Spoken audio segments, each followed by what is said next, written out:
అందరికీ స్వాగతం. మనం ఇప్పుడు కోనమునేశ్వర స్వామి దేవస్థానం రాయచర్ల కోన అనేటువంటి గ్రామంలో ఉన్నాం మనం. ఇది తిరుమణి గ్రామ పంచాయతీ. అంటే రామగిరి మండల కేంద్రం, అనంతపురం జిల్లా రామగిరి మండల కేంద్రం నుంచి, ఇప్పుడు సత్యసాయి జిల్లాలో ఉంది రామగిరి మండలం. ఆ మండల కేంద్రం నుంచి కానుగులకుంట అనే ఒక గ్రామానికి వెళ్తుంది. ఆ గ్రామానికి 5 కిలోమీటర్ల దూరంలో రామగిరికి నుంచి కానుగులకుంట పోయే దారిలో ఈ కోనమునేశ్వర స్వామి దేవాలయం అని చెప్పి ఒక ప్రాచీనమైనటువంటి ఆలయం ఇక్కడ కనిపిస్తుంది మనకి. ఈ కొండ ప్రాంతంలో ఈ చెట్లని, పచ్చని చెట్ల మధ్య ఈ ఆలయాన్ని ఇక్కడ నిర్మించారు. ఇక్కడ సహజంగా ఉన్నటువంటి రాతి గుట్టల్లో నుంచి వచ్చేటువంటి ఈ రాతితో ఇక్కడ నిర్మించడం జరిగింది మనకి. ఇక్కడ ఈ పాతకాలం నాటి మంటపం నిర్మాణం కూడా మనం గమనించవచ్చు ఇక్కడ ఈ ఆలయం వెనుక భాగంలో. ఇటీవల ఈ ఆలయాన్ని కొంత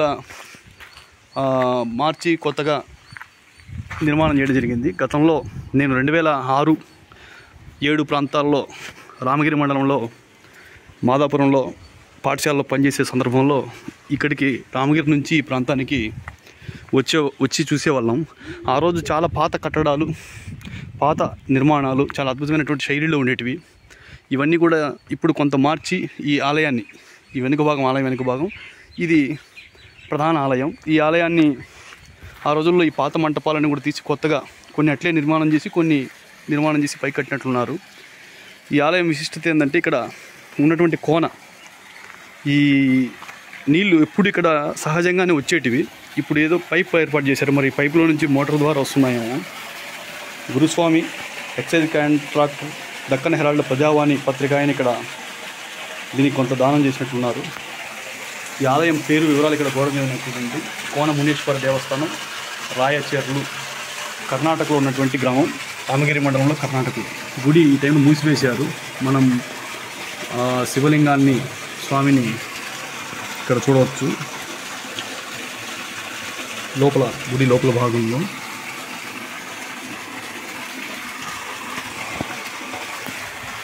అదేవిధంగా నంది గమనించవచ్చు మనం. పక్కన అమ్మవారి టెంపుల్ ఉంది, పక్క విఘ్నేశ్వరుడి టెంపుల్ ఉంది. ఈ కొలను సహజంగా నీళ్ళతో వచ్చేది ఆ రోజుల్లో. ఈ కొలంలో నుంచి నీళ్ళు ఈ రకంగా బయటికి వెళ్ళేటివి. ఈ దిగువ ప్రాంతమైనటువంటి వంకకి నీళ్ళు ఇట్లా వెళ్ళేటివి. ఇప్పుడు దీన్ని కొత్తగా నిర్మాణం చేసి నీళ్ళు సహజంగా కంటే ఉన్న పైపులు బట్టి చూస్తే మోటార్ ద్వారా వస్తున్నాయేమో అనిపిస్తుంది. సహజంగా వస్తున్నాయా అనేది చూడాలి. చాలా ప్రాంతాల నుంచి ఇక్కడికి చుట్టుపక్కల గ్రామాల నుంచి, అటవీ ప్రాంతంలో ఉన్నటువంటి టెంపుల్కి చాలామంది గతంలో శివరాత్రి సందర్భంలో వచ్చేవాళ్ళు. ఆ పాత కట్టడాలు కనిపిస్తూ ఉన్నాయి. ఇక్కడ ఒక చిన్న కోన కూడా ఉండేది, గుహ కూడా, రాతి గుహ. ఈ గుహ కూడా ఇక్కడ గమనించవచ్చు మనం. ఆ రోజుల్లో తపస్సులు చేసుకునేటువంటి వాళ్ళు ఈ గుహలో ఉండేవాళ్ళు. అందుకే దీన్ని కోనమునీశ్వర దేవాలయం అని చెప్పి మనకి పిలుస్తూ ఉన్నారు. కోనమునీశ్వర ఆలయం, రససిద్ధుల ఆలయం అని కూడా బోర్డు ఒక చోట కనిపిస్తూ ఉంది. బహుశా ఆ రోజుల్లో సాధన చేసుకునే రససిద్ధులు వీళ్ళంతా కూడా ఉండొచ్చు.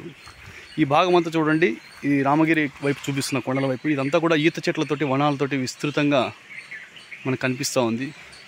ఈ పై భాగం అంతా కూడా, ఇదంతా కూడా కర్ణాటక ప్రాంత గ్రామంగా మనం గమనించవచ్చు. మారుమూల ప్రాంతాల్లో, గ్రామీణ ప్రాంతాల్లో ఇప్పటికీ ఈ పెద్ద మర్రి చెట్టుకు కట్టడం గమనించవచ్చు. ఇట్లాంటి సహజమైన ఆలయాలు ప్రతి గ్రామాల్లోనూ, కొండగుట్టల్లోనూ కూడా మనకు కనిపిస్తాయి. కానీ కొంత చారిత్రక నేపథ్యం ఉన్న ఆలయాలు తక్కువగా ఉంటాయి. చాలా ఏళ్లపాటు ఇక్కడ ఋషులు, మునులు తపస్సు చేసిన ప్రాంతంతో కోనమునీశ్వర ఆలయం అని చెప్పి మనకి ఈ కొండ ప్రాంతంలో ఉండటం మనం గమనిస్తాం.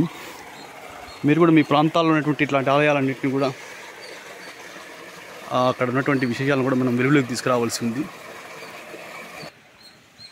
ఆయా ప్రాంతాలు ఇట్లాంటి ప్రాచీనమైనటువంటి ఆలయాలు, గ్రామీణ ప్రాంతాల్లో, అటవీ ప్రాంతంలో ఉన్నటువంటి ఆలయాలన్నింటినీ కూడా మనం వెలుగులోకి తీసుకురావాలి, దాన్ని సంరక్షించేటువంటి ప్రయత్నం చేయాలి.